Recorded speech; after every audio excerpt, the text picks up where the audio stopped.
Bollywood ನ ದಬಾಂಗ್ ನಟ ಸಲ್ಮಾನ್ ಖಾನ್ ಜೀವನದಲ್ಲಿ ಇದುವರೆಗೆ ಅನೇಕ ನಟಿಯರು ಬಂದು ಹೋಗಿದ್ದಾರೆ. ಇವರಲ್ಲಿ ಐಶ್ವರ್ಯ ರೈ, ಕತ್ರಿನಾ ಕೈಫ್ರಂತಹ ನಟಿಯರು ಸೇರಿದ್ದಾರೆ. ಆದರೆ ಯಾರೂ ಅವರನ್ನ ವಿವಾಹ ಆಗಿಲ್ಲ. ಇದಕ್ಕೆ ಕಾರಣ ಇನ್ನೂ ರಿವೀಲ್ ಆಗಿಲ್ಲ. ಈಗ ಬಾಲಿವುಡ್ ನಲ್ಲಿ ಸಲ್ಮಾನ್ ಖಾನ್ ಅವರೊಂದಿಗೆ ಸಂಬಂಧ ಹೊಂದಿರುವ ಒಬ್ಬ ನಟಿ ಇದ್ದಾರೆ. ಆದ್ರೆ ಜನರಿಗೆ ಅವರ ಬಗ್ಗೆ ಹೆಚ್ಚು ತಿಳಿದಿಲ್ಲ. ಅವರು ಬಿಗ್ ಬಾಸ್ ನಲ್ಲೂ ಸ್ಪರ್ಧಿಸಿದ್ರು. ಸಲ್ಮಾನ್ ಖಾನ್ ಮತ್ತು ಈ ನಟಿ ಬಿಗ್ ಬಾಸ್ ಮೂಲಕ ಪರಸ್ಪರ ಪರಿಚಯವಾದ್ರು. ಈ ನಟಿಯ ಹೆಸರು ಎಲ್ಲಿ ಔರಾಮ. ಈ ನಟಿ ಬಿಗ್ ಬಾಸ್ ರಿಯಾಲಿಟಿ ಶೋ ನಲ್ಲಿಯೂ ಸ್ಪರ್ಧಿಯಾಗಿದ್ರು. ಇದೇ ಕಾರಣಕ್ಕೆ ಅವರು ಸಲ್ಮಾನ್ ಖಾನ್ ಅವರ ಸಂಪರ್ಕಕ್ಕೆ ಬಂದ್ರು.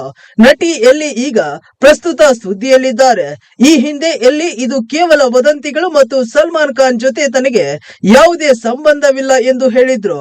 ಆದ್ರೆ ಬಿಗ್ ಬಾಸ್ ಕಾರ್ಯಕ್ರಮ ಮುಗಿದ ನಂತರ ಸಲ್ಮಾನ್ ಅವರ ಪಾರ್ಟಿ ಮತ್ತು ಅವರ ಕುಟುಂಬದ ಇತರ ಕಾರ್ಯಕ್ರಮಗಳಲ್ಲಿ ಈ ನಟಿ ಕಾಣಿಸಿಕೊಂಡ್ರು. ಇದೀಗ ಸಲ್ಮಾನ್ ಖಾನ್ ಮತ್ತು ನನ್ನ ನಡುವೆ ಉತ್ತಮ ಸಂಬಂಧವಿದೆ. ನಾನು ಸಲ್ಮಾನ್ ಖಾನ್ ಅವರನ್ನ ಒಳ್ಳೆಯ ಸ್ನೇಹಿತ ಎಂದು ಪರಿಗಣಿಸುತ್ತೇನೆ ಎಂದು ಎಲ್ಲಿ ಔರಾಮ ಹೇಳಿದ್ದಾರೆ.